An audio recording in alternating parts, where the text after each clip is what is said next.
যে এটা আমরা অলরেডি ইউরোপ আমেরিকা সব জায়গায় আউটব্রেক দেখেছি, যে কোনোভাবেই হোক তখন সেগুলো সারফেসে আসেনি 2001 সাল থেকে। তখন তো মিডিয়া আমি সত্যি সত্যি বলতে গেলে সেই সময় আমাদের ওই সময়তে আমরা দেখেছি যে মিডিয়াতে এই অসুখ বিসুখ নিয়ে অতটা হইচই হতো না।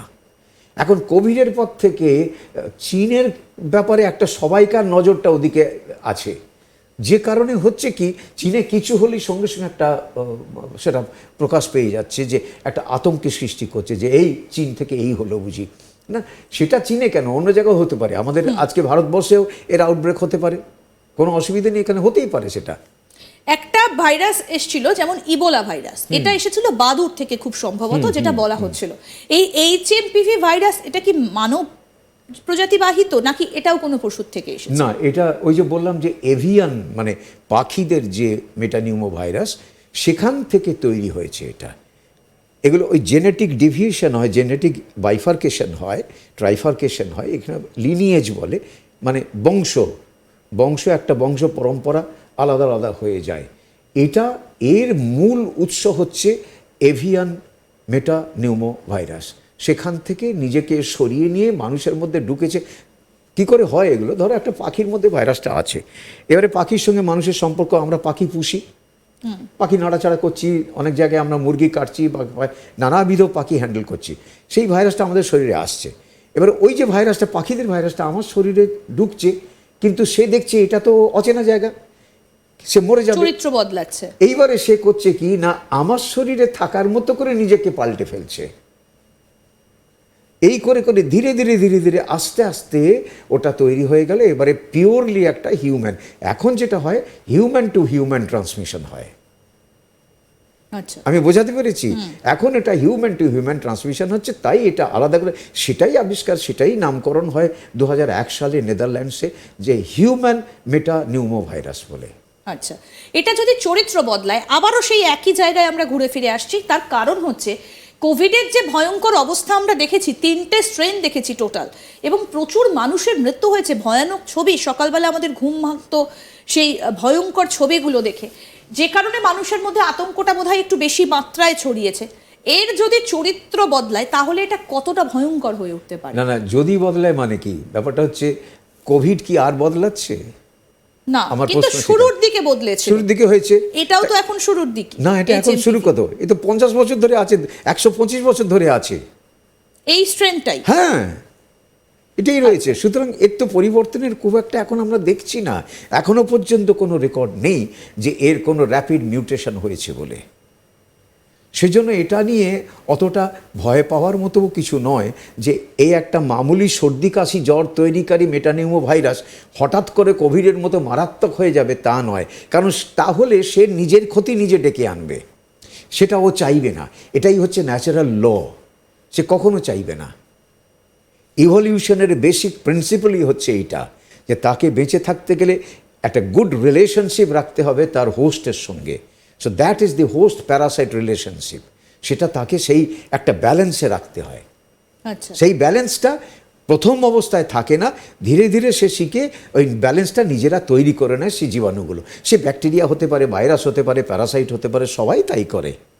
ঠিক।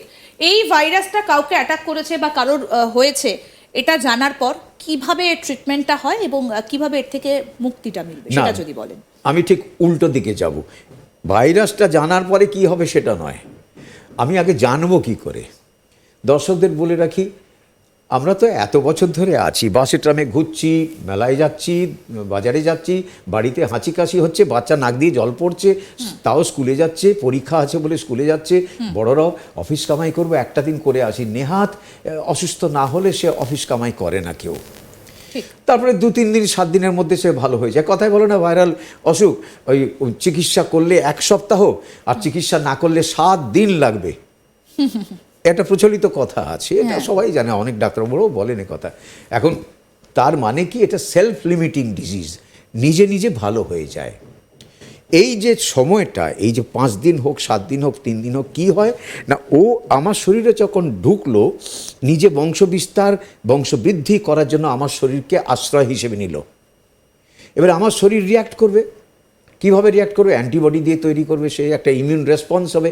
আমার শরীরের যে ইমিউনিটি তৈরি করার জন্য যেসব জিনিসগুলো আছে সেগুলো রিয়াকশান হবে, সে একটা প্রোডাক্ট তৈরি করবে, সেই প্রোডাক্টটা সেল হতে পারে, সেই প্রোডাক্টটা একটা ক্ষুদ্র অ্যান্টিবডি হতে পারে।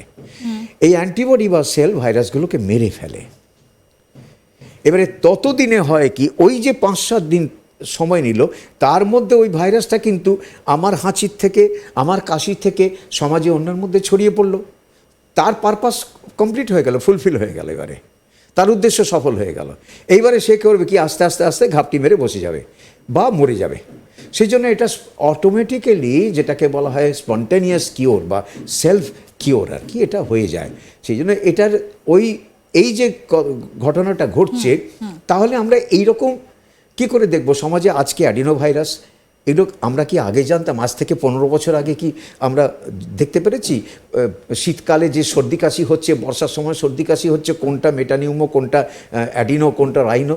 এখন ভাইরোলজিক্যাল টুলস আমাদের হাতে এসেছে বলে আমরা এখন জানছি। সেই সময় তো আমরা কাটিয়ে উঠেছি। কোভিডের প্যান্ডেমিকের মতো মানুষ তো মারা যায়নি, আমার বাড়ির বাচ্চারা কেউ মারা যায়নি। হ্যাঁ, বড়জোর একজন বাড়ি ওই সর্দি কাশিটা নিয়ে বাড়িতে এলো, আরও 5 জনের হয়ে গেল। তো এই জায়গাটা হচ্ছে আমাদের ধরতে হবে। তাহলে আমাদের দর্শকদের উদ্দেশ্যে এটাই বলবো আমি, যে সর্দি কাশি হচ্ছে প্রথম ধাপ, হচ্ছে সর্দি কাশি জ্বর। আচ্ছা, এটা হলে তাহলে কি করবেন? আপনার জানার দরকার নেই কোন ভাইরাস হয়েছে। হ্যাঁ, তবে একটা কথা এখানে বলে রাখবো, যে আর একটা ভাইরাস আছে যেটা H1N1 বা সোয়াইন ফ্লু বা ইনফ্লুয়েঞ্জা ভাইরাস, যার এখন আমরা ভালো ভ্যাকসিন বাজারে অ্যাভেলেবল, সেটা সবাইকারই নেওয়া উচিত, প্রত্যেক মানুষেরই এটা নেওয়া উচিত। কিন্তু এই জায়গাটাতে আমি একটা কথা বলবো, এই যে ভ্যাকসিনের বিষয়ে কিন্তু মানুষের মধ্যে একটা ভীতির সৃষ্টি হয়েছে। কারণ এখন বলা হচ্ছে কোভিডের জন্য যে ভ্যাকসিনগুলো দেওয়া হয়েছে তাতে নাকি হার্টের অনেক সমস্যা দেখা দিয়েছে। না, সেটা তো আমি খুব এর প্রবক্তা ছিলাম। এই যে ভ্যাকসিনের সাইড এফেক্ট, এগুলো আমি খুব মুখর ছিলাম এতদিন, এখনও জানি, এবং সেগুলো সব ফলছে। আমি তখন ওই সময়তে হিড়িকে অনেক মানুষ বিশ্বাস করতে চাননি বা হয়নি, কিন্তু আলটিমেটলি দেখা গেছে আমি যা যা প্রেডিক্ট করেছিলাম সেগুলো ঘটেছে। এবং এগুলো রক্ত সংক্রান্ত ব্যাপারে, তার মানে ব্লাড ভেসেলের মধ্যে যেসব প্রক্রিয়ার মাধ্যমে কিছু কিছু এমন গণ্ডগোল হয়েছে যার ফলে সাডেন ডেথ, নানা রকম ইনফ্ল্যামেটরি চেঞ্জেস, এগুলো মানুষের মধ্যে হয়েছে। সেখান থেকে একটা ভীতি আসাটা একেবারে খুব বাস্তবসম্মত। এটা অবাস্তব নয়, মানুষ তো ভয় পাবেই সেটা নিয়ে, কারণ সারা পৃথিবীব্যাপী এটা এখন রেকর্ডেড সত্য, এটা সায়েন্টিফিক্যালি প্রমাণিত এবং রেকর্ডেড, জার্নালে পাবলিশড হয়ে আছে, বিভিন্ন ডকুমেন্টেড ডেটা রয়েছে। ঠিক ঠিক সেইখান থেকে আমি এই যেটা বলছিলাম, যে আমরা টেস্ট করব কখন, তাহলে আমরা টেস্টটা যে করব, সেই টেস্টটা করতে গেলে কেন করব? একটা অসুখ যদি একটু মামুলি সর্দি কাশিতে সেরে গেল, তাহলে আমি টেস্ট করতে যাব কেন, যেটার দাম 18,000-20,000 টাকা?